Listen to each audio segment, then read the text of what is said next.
Bloomberg Audio Studios. Podcasts, radio, news. Lots of changes overnight on the trade front once again. Lots of threats that we can explore with the former US House Speaker, Paul Ryan. Speaker Ryan, it's good to see you, sir. Hey, good to be with you. Let's think about the ideology of the sitting president. What is the ideology? What's your familiarity with the ideology around things like trade? I think the best way to describe it is America first. I think he's articulated an America first. On trade, it's a little more mercantilistic, say, than the traditional Republican, Reagan free trade. But America first is the quickest way of describing it. A lot of good fiscal policy, regulatory policy, tax policy. There's a lot of optimism, frankly. But on trade, I'm sure you have an international audience here. There's going to be some trade friction, no two ways about it. Without a doubt. How do you feel about the mercantilists taking over the Republican Party? Was that the right step? Well, there's different kinds of Republicans. I'm a classical liberal, free market, free trade Republican. So I'm a different breed of a Republican. His breed of populist Trump Republican is the ascendant breed. They're basically the dominant force in the Republican Party. Donald Trump is the dominant force of the Republican Party, no two ways about it. But we have a coalition that is playing nice with each other right now. And frankly, I'm optimistic on a lot of policies that are coming together. And all of those policies will not happen if you have Republican disunity. So I think it's very important that Republicans stay unified. The executive branch has an enormous amount of power when it comes to trade policy. That's something that 100 years ago Congress ceded to the White House. But on all this other fiscal policy, Congress has a huge role to play, and it's really important that Republicans stay unified with these razor-thin majorities we have. One of the initiatives that they need to deal with is the deficit, and I'm focused very much on the bond markets, and I'm sure you are too, as a free market Republican, and I just wonder how much conviction you really see in both camps of the Republican Party, as you just laid out, to truly combat some of the deficit concerns that we feel here at Davos. There are definitely deficit hawks in Congress, no two ways about it. The people running the various committees in charge of this, the Budget Committee, the Ways and Means Committee, the Finance Committee, they are deficit hawks. So first of all, you can't do well on your debt servicing if you don't have nominal GDP growth outpacing your debt servicing costs. So number one, fast economic growth is paramount. That's why this deregulation is very necessary. That's why extending tax reform is necessary. We don't want to hit the economy with a wet blanket like Biden did with the promise of higher taxes and more regulations. Really important. On the debt, the only way to get the debt under control is to do entitlement reform. That's more of a comprehensive thing. That's what I spent most of my time in Congress working on.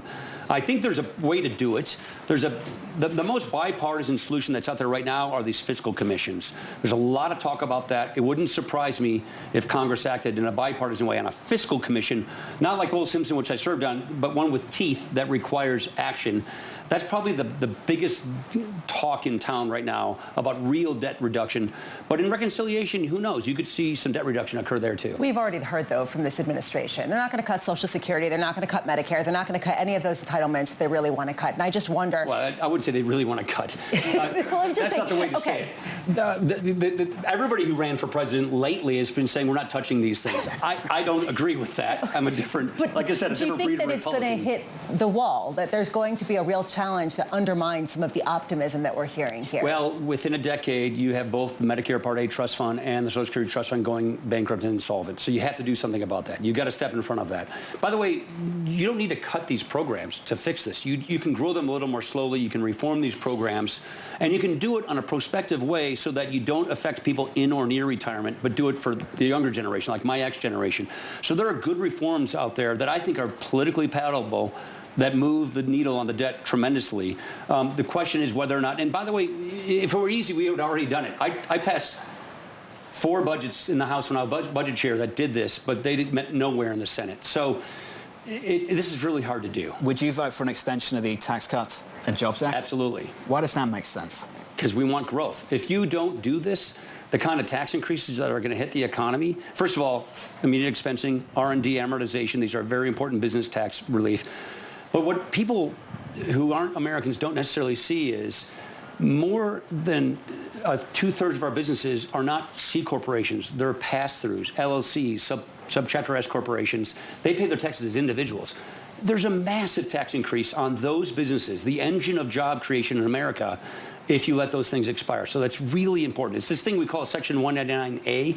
I don't want to get too deep in the details. We haven't got time. It's going to be bad for the economy if you let those tax cuts expire, so you do need to extend Scott those. Bessent said the same thing. He said it could be an economic calamity. Could you describe that calamity for us? Just how bad? I'd say about 80% of small businesses would have a massive tax increase, over 20% tax increase. And, oh, by the way, you'll put them at a massive competitive disadvantage against corporations. Huge job dislocation. And most of our jobs come from small and medium businesses. You cannot hit those with a big tax increase. You know how difficult it is to put together these bills. That's only one piece of the tax effort. Yeah, I wrote the last one. I know you did. It was, and I had a 22-seat margin.